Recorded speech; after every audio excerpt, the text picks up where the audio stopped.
Hey everyone, I'm doing a review of Cynical Theories, How Activist Scholarship Made Everything About Race, Gender, and Identity, and Why This Harms Everyone. This is a new book that'll be coming out at the end of August, I believe on the 25th, and it's by Helen Pluckrose and James Lindsay. Um, First off, the book is amazing. Um, I'll just talk about the book in and of itself, and then I'll get into you know, I'll get into the content in a bit.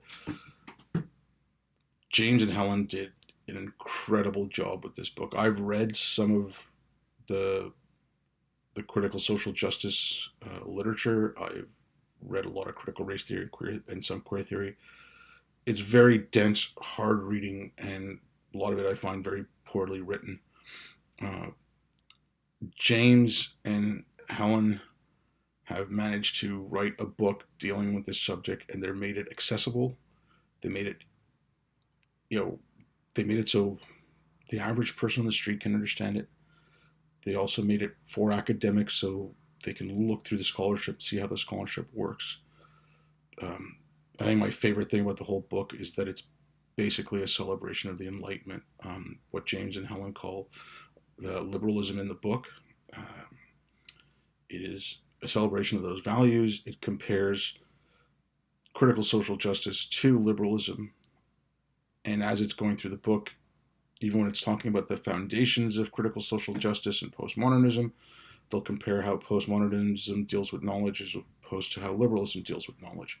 Frankly, I think we owe James and Helen a huge thank you for the amount of work they did in this because honestly, they read so much of this.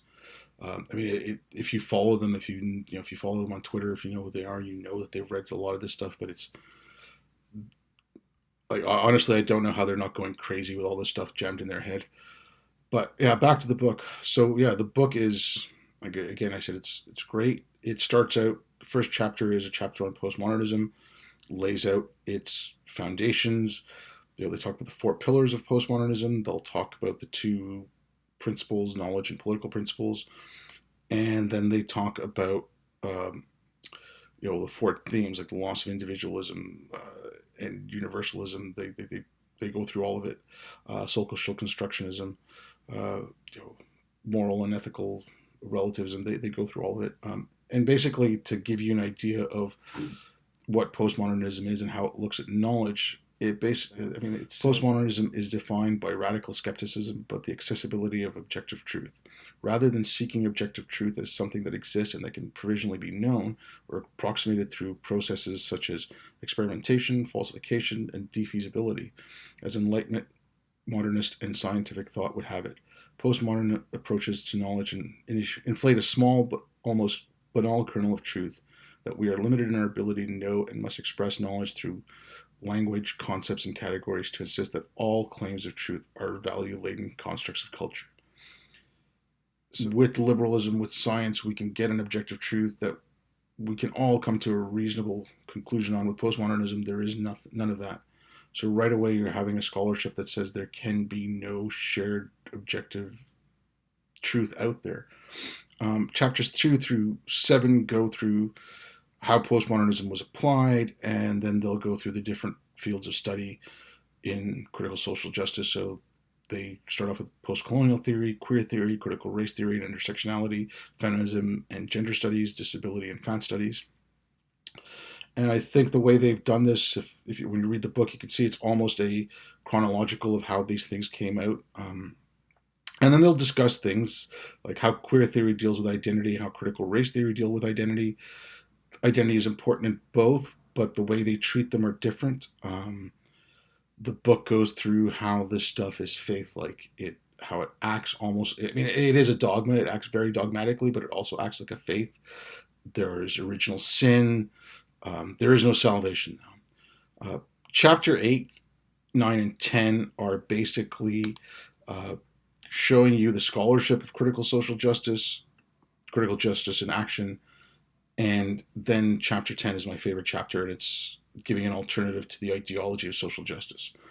So in chapter 8, when they're talking about the scholarship, again, they give you a brief history, and they say this: if we think of postmodernists of the late 1960s, the manifestation of radical skepticism and despair, and the second wave from the late 1980s as a recovery from hopelessness and a drive to make core ideas politically actionable.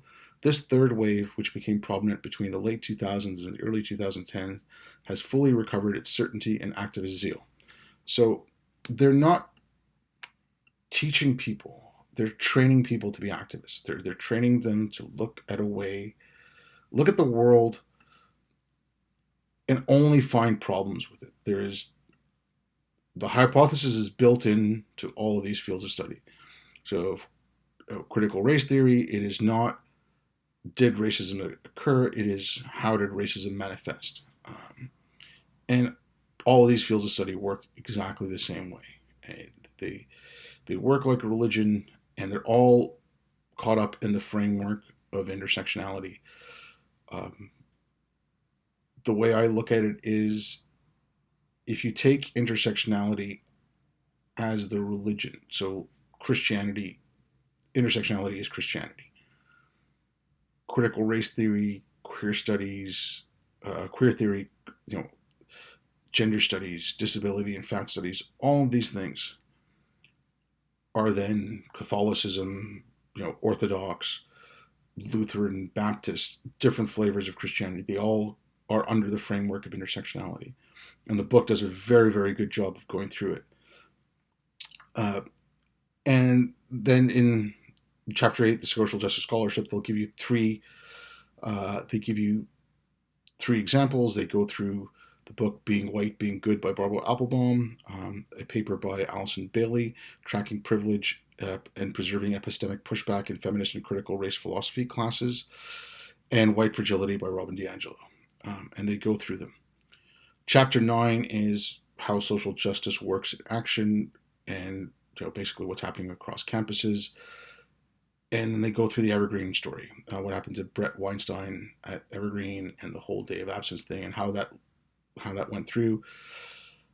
I mean, we just have to watch the news now, and you can see what's happening because of this stuff.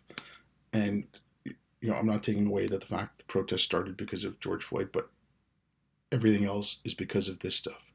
The reaction is fueled by this stuff.